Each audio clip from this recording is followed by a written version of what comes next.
বন্ধুরা তোমরা সবাই কেমন আছো? আজকে আমি চলে এসেছি আবার একটা ভিডিও নিয়ে। তো আজকের ভিডিও হচ্ছে সোনামুখীতে শালমৌলের মেলার উদ্বোধন হয়েছে এই 2-3 দিন হলো। তো আমরা চলে এসেছি প্রথমের দিকেই, কারণ আমরা এখন আছি মামাবাড়িতে। তো আমরা ভাবলাম এই সময় চলে যাই, কারণ বাড়ি চলে গেলে আর দেখা হবে না। তো চলে এসেছি আমরা বিকেলের দিকে, সন্ধ্যের দিকে আসিনি, কারণ প্রচণ্ড ঠান্ডা একদম। আর হচ্ছে এই মেলাটা একদম স্টেশনের পাশে, আর প্রচণ্ড ঠান্ডা এখানটা। আর ঢুকেই দেখছি প্রচুর খাবারের স্টল। তো এখানে অনেকেই খাওয়া দাওয়া করছে। আর যেহেতু বিকেলবেলা এসেছি আমরা, সেহেতু অতটা ভিড় থাকেনি। আর এখানে সব রকম জিনিস, প্রথমে ঢুকেই এখানে দেখো ব্যাগের পুরো একদম নামিয়ে দিয়েছে অনেক ব্যাগ। আর টুকটাক ভালোই এখানে জিনিস পাওয়া যাচ্ছে। তো এখনও অনেক দোকান বসেনি, যেহেতু এই 2-3 থেকে 4 দিন হতে যাচ্ছে। তো সব রকম এখনও দোকানে বসেনি। আর এখানে মানে সব রকমই পাওয়া যাচ্ছে। আর আমরা যখন গেলাম এখানে অনেক এখনও দোকান বসছে, যেগুলো বসায়নি তারা নিজেদের জায়গা করে বসছে। এখানে দেখো চাবির রিং থেকে আরম্ভ করে কানের সব রকম সাজসজ্জা, মেয়েদের সব কিছু পাওয়া যাচ্ছে। বাচ্চারা খেলনা, চশমা টশমা ইত্যাদি সব কিছুই মোটামুটি পাওয়া যাচ্ছে। দেখো এখানে তোমরা যদি দেখতে চাও অবশ্যই চলে আসবে। এখানে সোনামুখী স্টেশনের ধারেই একদম শালমৌলের মেলা, এটা প্রথম বছর।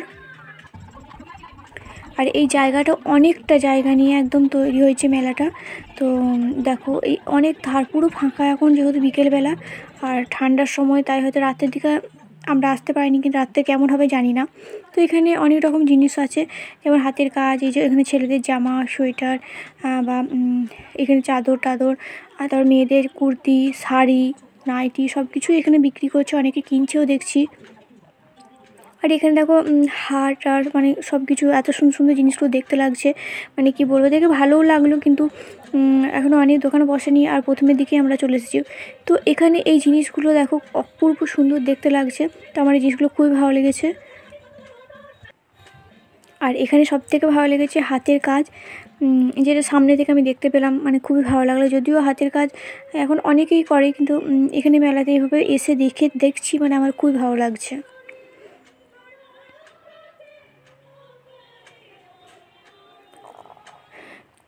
তো ওই এই দিকের পুরো স্টলগুলো খুললাম। তো ওই দিকটা এসে দেখি ফুল গাছ থেকে আরম্ভ করে সব কিছু মানে বিক্রি হচ্ছে আর কিনছেও।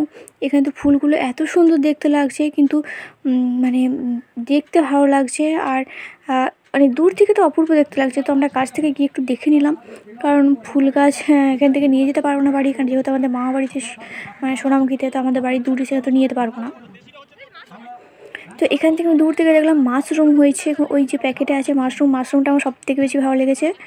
তো খুব সুন্দর, মানে প্যাকেটের চারপাশ দিয়ে বার হচ্ছে।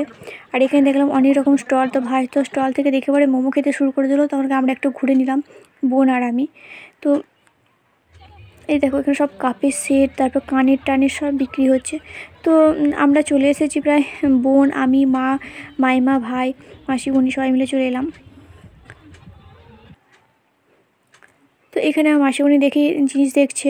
তো দেখলাম খুব সুন্দর সুন্দর জিনিস, মানে দামটাও খুব বেশি, খুব বেশি নয়, অনেকেই সব কিছু কিনতে পারে। আর এখানে পেনটা দেখো খুব সুন্দর। আর আমার বোনই তো দেখে এই যে পাখাটা দেখে হাওয়া খেতে শুরু করে দিল। আর এখানে নাচ হচ্ছে, চলো মা আবার নাচ দেখতে দাঁড়িয়ে পড়েছে মাঝ রাস্তায়। চলো ঘুরে নিই, তাড়াতাড়ি বাড়ি চলো, প্রচণ্ড ঠান্ডা এই জায়গাটা। তো দেখে পরে নাচটা হচ্ছে, চল বাড়ি চল। তো একটু আধটু ঘুরে নিলাম, তার মধ্যেই খুব বেশি ঘুরলাম না, কারণ এতটাই ঠান্ডা লাগছিলো বলে বোঝাতে পারবো না। তো এখানে অনেক রকম জিনিস বিক্রি হচ্ছে। তো দেখো এটা হচ্ছে কাঠের জিনিস, এই একজন মহিলা বানাচ্ছে। তো এত সুন্দর হাতের কারুকার্য, কি বলবো। তো এগুলো কি জিনিস জানি না, ভাই হাতে নিয়ে দেখাচ্ছে এটা কী, আমি কি করে বলবো এটা কী জিনিস।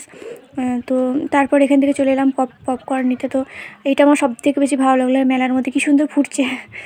তো খুব সুন্দর লেগেছে এটা আমার দেখতে। তারপর চলে এলাম বইয়ের দোকান, বোন আর ভাই দেখছি বইয়ের দোকানে বই দেখছে। তাই আমি বললাম কী বই নিবি, বলছে নেবো না, দেখছি এখান থেকে নেওয়া যাবে না। তো সব রকমই বই পাওয়া যাচ্ছে। তো এখান থেকে আমরা চলে এলাম নিরামিষ ফুচকা, নিরামিষ পাপড়ি চাট খেলাম। আর এরা এখান থেকে খেয়ে নিল পাঁশকুড়ার চপ। তো কী জানি না কী খেয়েছে, আমি ওরা কী খেয়েছে বলতে পারবো না।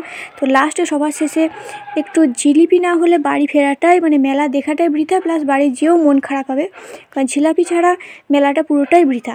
তো ওখান থেকে মাসিমণি জিলাপি নিয়ে নিল। তো এবার বাড়ির পথে। তো তোমাদের এই সোনামুখী শালমৌলের মেলা কেমন লাগলো আমাকে অবশ্যই জানাবে। ভালো থেকো বন্ধু, টাটা।